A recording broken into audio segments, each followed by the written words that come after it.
মৰমৰ ছাত্ৰ-ছাত্ৰীসকল যিসকলে সৈনিক স্কুলৰ এন্ট্ৰেন্স এক্সামিনেশ্যন দিব খুজিছা তাহাঁতৰ কাৰণে এইটো ভিডিঅ' অসমীয়াত কোৱেশ্চনটো পোৱা নাছিলোঁ আজি কোৱেশ্চনটো পাইছোঁ বুলিহে তোমালোকৰ ভিডিঅ'খিনি মই দি থাকিম তোমালোকে চাই থাকিবা ইয়াত 2022 চনৰ কোৱেশ্চন পেপাৰ আমি আৰম্ভ কৰিছোঁ কোৱেশ্চন নম্বৰ 1 ৰ পৰা কোৱেশ্চন নম্বৰ 1 ত কি কৈছে তোমালোকক কোনটো অলপ ডাঙৰ কৰি দিছোঁ ৰবা কোনটো গাণিতিক পদ্ধতিত পূৰ্ণ সংখ্যাবিলাক আবদ্ধ এক নম্বৰ অপচন বিয়োগ হৰণ পূৰণ ওপৰৰ আটাইকেইটা এটা মই তোমালোকক বুজাই দিছো যাতে তোমালোকে এইবিলাক ভুল নকৰা আবদ্ধ বলতে কাক কয় মই বুজাই দিছো এতিয়া ধৰি লোৱা 2 + 3 = 3 + 2 এটা কিন্তু সত্য হ'ব গতিকে আবদ্ধ হৈ গ'ল কিন্তু 2 - 3 = 3 - 2 কেতিয়াও নহয় গতিকে আবদ্ধ নহল পূৰ্ণৰ ক্ষেত্ৰত বিয়োগৰ ক্ষেত্ৰত এতিয়া চাবা 2 * 3 6 হ'ব 3 * 2 ইয়াও 6 হ'ব হয়নে গতিকে ই আবদ্ধ হল 2/3 = 3/2 কেতিয়াও নহয় গতিকে আবদ্ধ নহল তেনেহলে ক'ত আবদ্ধ হল যোগত আবদ্ধ হ'ব আৰু পূৰণত আবদ্ধ হ'ব তেনেহলে তোমালোকৰ ইয়াত আছে কোনটো অপচন চাইছা পূৰণ গতিকে 3 নম্বৰ অপচনটো তোমালোকৰ কাৰণে কাৰেক্ট নেক্সট কৈছে কি 1 মিলিয়নৰ উত্তৰসূৰী সাকসেসৰ বলতে তোমালোকে জানা মানে এক যোগ কৰিবলগীয়া হয় এক যোগ কৰিবৰ হলে 1 মিলিয়ন তানে তোমালোকে জানা কি যে 1 ৰ পিছত 6টা শূন্য হলে 1 মিলিয়ন হয় আৰু এক যদি তোমালোকে যোগ কৰি দিয়া তেনেহলে এইটো হ'ব তোমালোকৰ ৰাইট অপচন এই 3টা অংক 6টা অংক মুঠতে 7টা অংক গতিকে এইটো হ'ব তোমালোকৰ 1 মিলিয়নৰ উত্তৰসূৰী সাকসেসৰ 3 নম্বৰত কি কৈছে তোমালোকক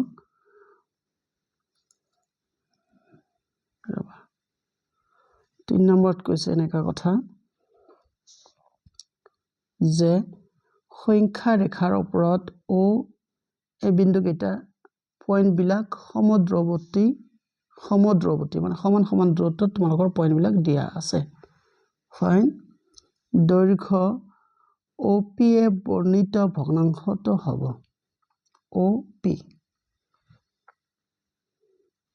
তেনেহলে OP এ ভগ্নাংশটো কিমান ভগ্নাংশ বুজাব এতিয়া চাবা আমি দাগবিলাক আমি হিসাব কৰিম y লৈকে ৰাইট 1 2 3 4 5 6 7 8 9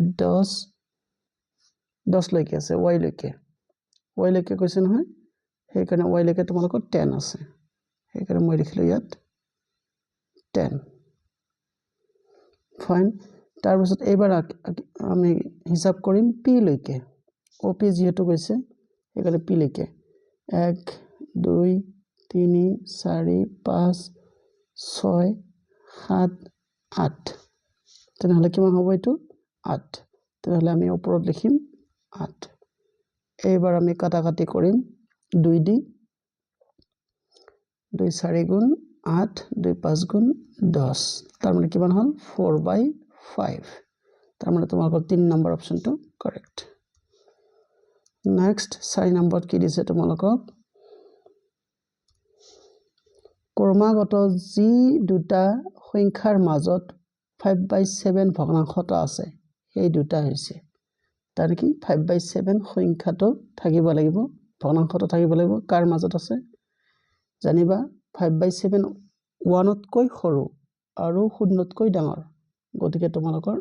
অপচন নম্বৰ 1 টো কাৰেক্ট হ'ব 5 নম্বৰ অংকটো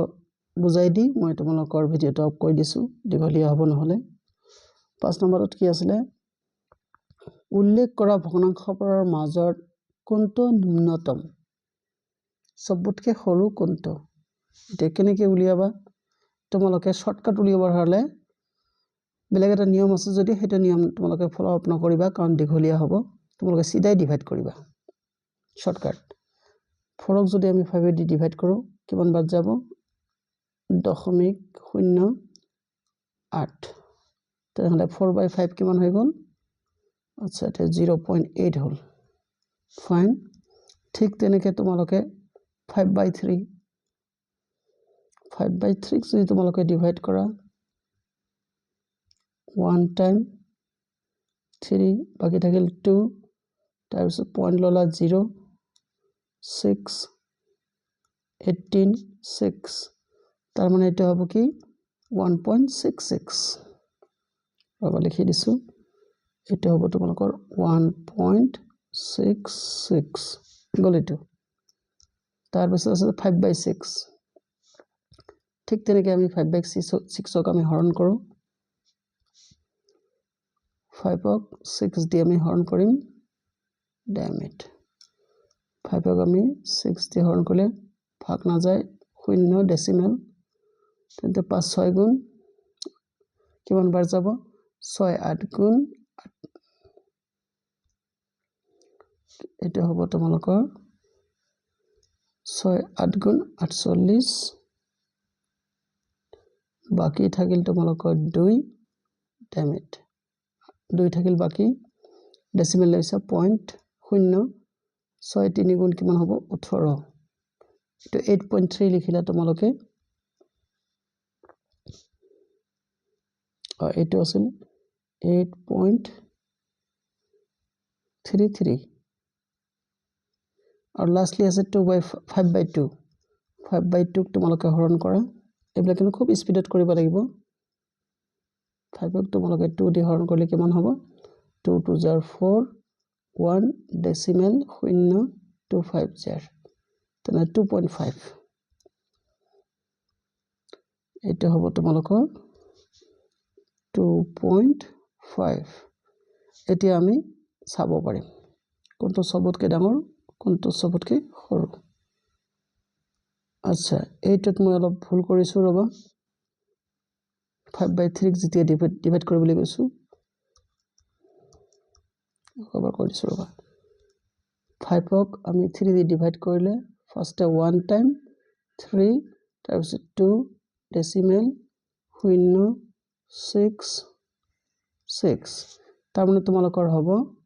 1.66